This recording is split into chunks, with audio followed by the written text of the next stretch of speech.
Everyone, let's learn and grow class में आप सभी का स्वागत है। इस वीडियो में हम डिस्कस करने वाले हैं 6th स्टैंडर्ड के हिस्ट्री का लेसन नंबर 3 आरंभिक नगर। चैप्टर हमने ऑलरेडी स्टार्ट कर दिया है और इसमें हड़प्पा की कहानी के बारे में हमने लोगों ने पढ़ लिया है और उनकी जो विशेषताएँ होती थी वो भी हमने पढ़ लिया है। ठीक है, ये जो पिक्चर है वो स्नाना घर का है जो कि मोहनजोदड़ो में मिला गया था। ठीक है, आज हम इस चैप्टर में पढ़ने वाले हैं भवन, नाले और सड़कें। So without wasting any time let's get started. Okay, चलिए, तो टॉपिक का नाम क्या है? भवन, नाले और सड़कें।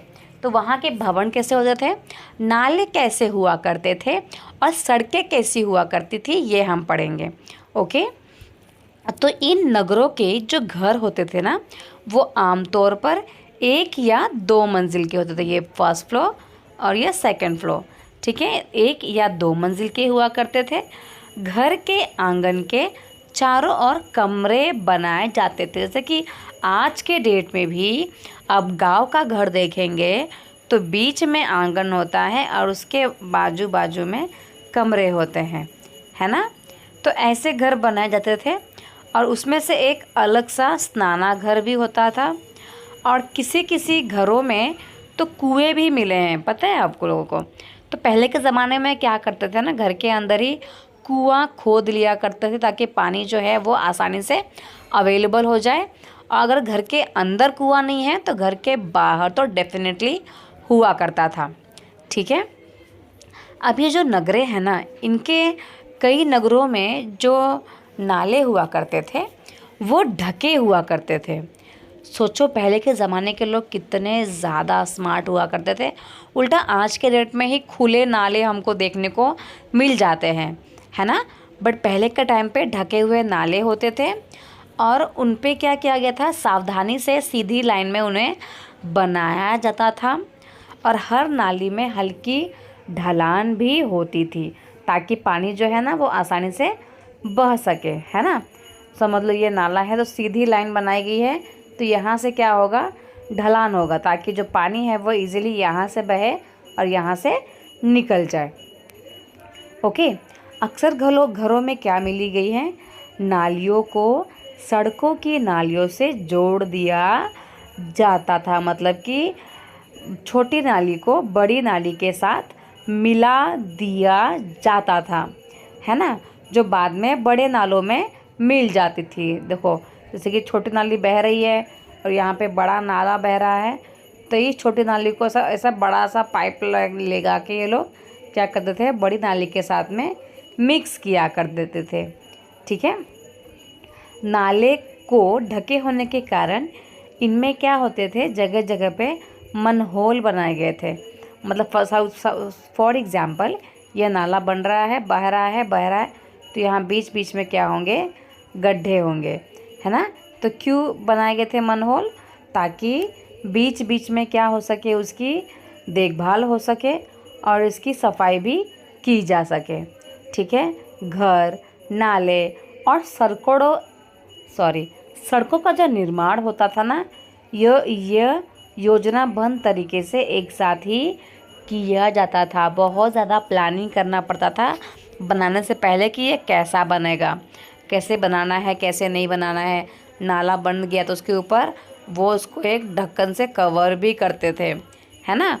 तो कितने ज़्यादा वो स्मार्ट थे उस ज़माने में, आप देख सकते हैं। देखो, यहाँ पे भी नाले का फ़ोटो दिया गया है, आप देख सकते हैं कैसे ये नाला बनाया गया होगा।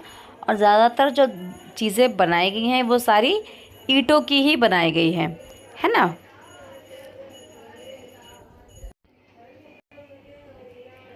नेक्स्ट टॉपिक है नगरीय जीवन। अब यहाँ के लोगों का जीवन कैसा रहा होगा। सोच सकते हैं आप लोग कि कितने ज़्यादा स्मार्ट है। नाला बना रहे हैं, छोटे नाले को बड़े नाले के साथ कनेक्ट कर रहे हैं, है ना। इसके बाद उसके ऊपर होल भी कर रहे हैं ताकि जब ज़रूरत पड़े तो उसको साफ भी किया जा सके, है ना। देखो, बिना पढ़े लिखे लोग, बिना किसी नॉलेज के कितने ज़्यादा स्मार्ट हुआ करते थे, है ना। चलिए देखते हैं कि इनका जीवन किस प्रकार से हुआ करता था। तो ऐसा लगता है कि हड़प्पा के जो नगरों में बड़ी हलचल रहा करती होगी, है ना। देखिए होगी लिखा है, क्यों? क्योंकि जो भी हमें एविडेंस मिले हैं उसके अकॉर्डिंग इस किताब को छापा गया है ना। तो ऐसा अज्यूम करते हैं कि हड़प्पा के नगरों में बहुत हलचल रहती होगी और यहाँ के जो लोग हैं ना वो मोस्टली ऐसे लोग वहाँ पे रहते होंगे जिसको इमारतें बनाने की योजना में वो लोग जुटे रहते होंगे मोस्टली, है ना। और यह संभवतः यहाँ के जो शासक थे, यह भी संभव है कि शासक लोगों को भेजकर दूर दूर से धातु, बहुमूल्य पत्थर और अन्य उपयोगी चीज़ें भी मंगवाते थे। ठीक है, शायद शासक लोग क्या करते होंगे, शायद जो शासक लोग हैं ना वो खूबसूरत मन को और सोना चांदी से के हेल्प से आभूषणों को बनाते होंगे, है ना। और ऐसी कीमती चीज़ों को अपने पास वो रखते होंगे। इन नगरों में लिपिक भी होते थे जो मोहरों पर तो लिखते ही थे। मतलब जो हड़प्पा सभ्यता मिली ना हम लोगों को, तो इनकी अपनी खुद की एक लिपि भी होती थी और उन्होंने मोहरों के ऊपर, मतलब जो पैसे होते थे ना, इसके ऊपर वो लिखते भी थे। बट क्या लिखते थे वो आज तक समझ में नहीं आया है। और ऐसा भी हो सकता था कि मोहरों के अलावा और भी चीज़ों पर वो उसको लिखते होंगे, है ना। बट ये सारी चीज़ें नहीं बच पाई है ना, क्योंकि सब चीज़ें बहुत पुरानी हैं। 4700 पहले की हम बातें कर रहे हैं और ये सारी चीज़ें जो हैं वो अब डैमेज हो चुकी हैं, है ना। इसके अलावा नगरों में शिल्पकार स्त्री और पुरुष भी रहते थे। मतलब पुरुष के साथ साथ शिल्पकारी करना स्त्रियों को भी आता था और वो लोग भी इस नगरों में रहते थे, जो क्या करते थे, अपने घरों के लिए या फिर किसी उद्योग स्थल के लिए तरह तरह की चीज़ें बनाते होंगे, है ना। ऐसा भी हो सकता है कि यहाँ के जो लोग हैं वो लंबी यात्राएं भी करते होंगे, है ना। और वहाँ से आते वक्त कोई उपयोगी वस्तु भी लाते होंगे, है ना। जहाँ फॉर एग्ज़ाम्पल अगर हम लोग भी कहीं घूमने जाते हैं तो कुछ ना कुछ यादगार के रूप में वहाँ से कुछ ना कुछ तो लाते ही हैं, जो हमें हमारे लिए क्या बन जाती है, हमेशा के लिए कहानियाँ बन जाती है ना। और साथ में ही क्या लाते थे, सुदूर देशों की किस्से और कहानियाँ। मिट्टी से बने कई खिलौने भी यहाँ पर मिले गए हैं जिसे बच्चे खेलते होंगे। जैसे कि आप देख सकते हैं ये मोहनजोदाड़ो का फ़ोटो है। ठीक है, ये क्या है, एक रास्ता बनाया गया है और ऊपर से रास्ता और नीचे से नाला जो कि अब डैमेज हो चुका है। तो ये जो नाला है नीचे नीचे नीचे और ऊपर क्या होता था, रास्ता जो कि डैमेज हो चुका है। इसके बाद यहाँ पर कुएं का भी फ़ोटो मिला है जैसे कि आप देख सकते हो। ठीक है, इसके अलावा मोहर का भी फ़ोटो मिला है।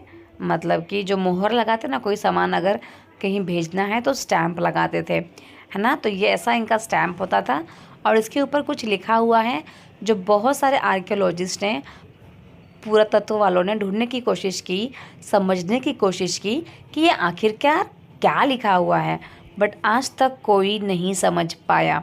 ठीक है, और इसके बाद ये क्यूट क्यूट से खिलौने भी मिले हुए हैं जो कि मिट्टी के बने हुए हैं और ऐसा अज्यूम किया जाता है कि वहाँ के बच्चे जो हैं वो पक्की मिट्टी के खिलौने भी खेलते होंगे।